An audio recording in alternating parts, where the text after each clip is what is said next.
Ready start. महोदय, यह सर्वविदित है कि मानव तथा समाज के सर्वांगीण विकास में शिक्षा की महत्वपूर्ण भूमिका है और प्राथमिक शिक्षा तो संपूर्ण शिक्षा की बुनियाद है। इसलिए सर्वप्रथम शिक्षा व्यवस्था को चुस्त और दुरुस्त करना आवश्यक समझा जा रहा है। इसलिए अब शिक्षा से सरोकार रखने वाले प्रत्येक व्यक्ति की भूमिका को दोबारा परिभाषित करना भी बहुत जरूरी है। साथ ही अब नई पंचायत राज व्यवस्था के अंतर्गत हमारे सारे जनप्रतिनिधियों को भी शिक्षा के सुदृढ़ीकरण, विकेंद्रीकरण व सुधार के लिए मजबूर होना पड़ेगा। अन्यथा आज के युग में शिक्षा के बिना समाज के विकास की बात बेईमानी होगी। वर्तमान में प्राथमिक शिक्षा के सुदृढ़ीकरण व सार्वजनिकरण के लक्ष्य को पूरा करने के लिए कई जिलों में जिला प्राथमिक शिक्षा कार्यक्रम तो कहीं प्राइमरी स्तर पर दूर शिक्षा कार्यक्रम, कहीं सबके लिए शिक्षा तो कहीं प्राथमिक शिक्षा हेतु मध्याह्न पोषाहार योजना जैसे कार्यक्रम चलाए जा रहे हैं। परंतु इसके बावजूद भी प्राथमिक विद्यालयों में छात्र संख्या बढ़ने के बजाय घटती जा रही है, जो चिंता का विषय है। इधर कुछ सूत्रों के अनुसार प्रदेश में हाल ही में लखनऊ में शिक्षा विभाग के उच्च पदस्थ शिक्षा अधिकारियों की एक उच्च स्तरीय बैठक में बेसिक शिक्षा को चुस्त दुरुस्त करने तथा 11 वर्ष तक के बच्चों को अनिवार्य रूप से विद्यालयों में भेजने की योजना को व्यवहारिक बनाने के लिए प्रदेश के सभी जिला बेसिक शिक्षा अधिकारियों के दफ्तरों को कंप्यूटर सुविधा से जोड़ने का निर्णय लिया गया है, जिसका ध्येय बेसिक शिक्षा का उच्च स्तरीय अधिकारियों द्वारा कड़ी नज़र रखना बताया जाता है। इसके अतिरिक्त पोषाहार योजना के अंतर्गत अब पकाया हुआ खाद्यान्न भी बच्चों को वितरित करने का निर्णय लिया गया है। इस तरह के सारे प्रयास सरकार व विभाग के उच्च पदस्थ अधिकारियों द्वारा लिए जा रहे हैं।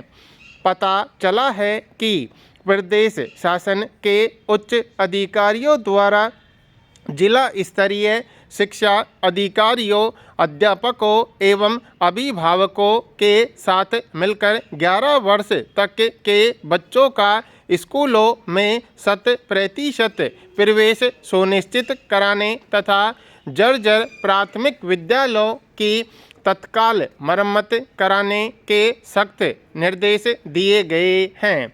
बेसिक शिक्षा को सुधारने के लिए इसका पूरी तरह विकेंद्रीकरण करके ग्राम पंचायतों को सौंप दिया जाए तथा शिक्षा विभाग के अधिकारी समन्वयक के रूप में काम करें।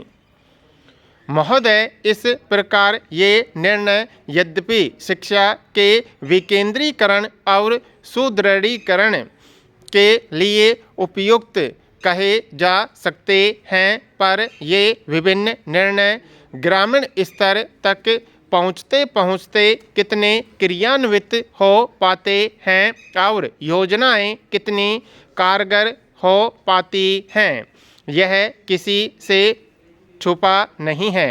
इसलिए इन निर्णयों को क्रियान्वित करने और विभिन्न योजनाओं को कारगर बनाने के लिए संबंधित अधिकारियों को अपनी राज करने की प्रवृत्ति को छोड़कर शैक्षिक चेतना से अभिभूत होकर जागरूक और व्यवहारिक होना पड़ेगा। ग्रामवासियों के साधारण जीवन की झलक और उनकी जिंदगी की तड़प देखने की क्षमता अपने अंदर विकसित करनी पड़ेगी। अपनी सुख सुविधाओं का भोग छोड़ जन साधारण की नब्ज तक पहुँचने की प्रवृत्ति अपने मन में जगानी होगी।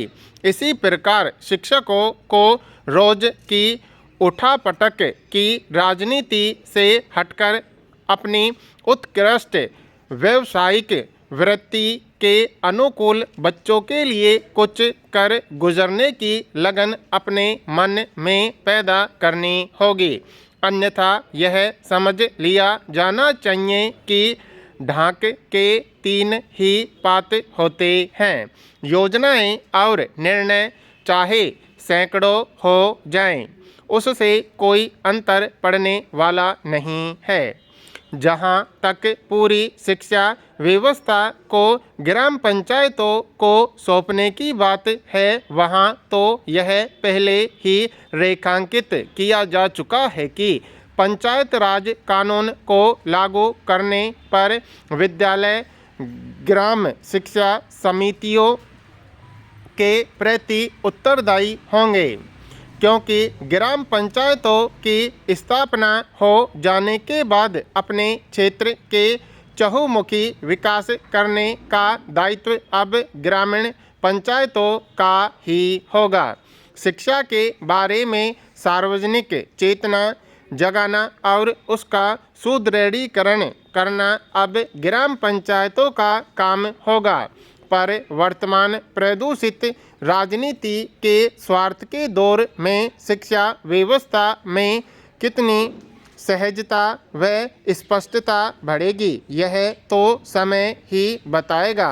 पर इतना आवश्यक है कि अब शिक्षा से सरोकार रखने वाले प्रत्येक व्यक्ति की भूमिका को दोबारा परिभाषित करना ही पड़ेगा और शिक्षा को संक्रमण से उबारने, सामाजिक मूल्यों और शिक्षा के अतः संबंधों को तलाशने, शिक्षा के सुदृढ़ीकरण करने, उसे जीवनोपयोगी बनाने और विविध कौशलों से जोड़ने के लिए हमारे समाज के सारे जनप्रतिनिधियों को मजबूर होना पड़ेगा।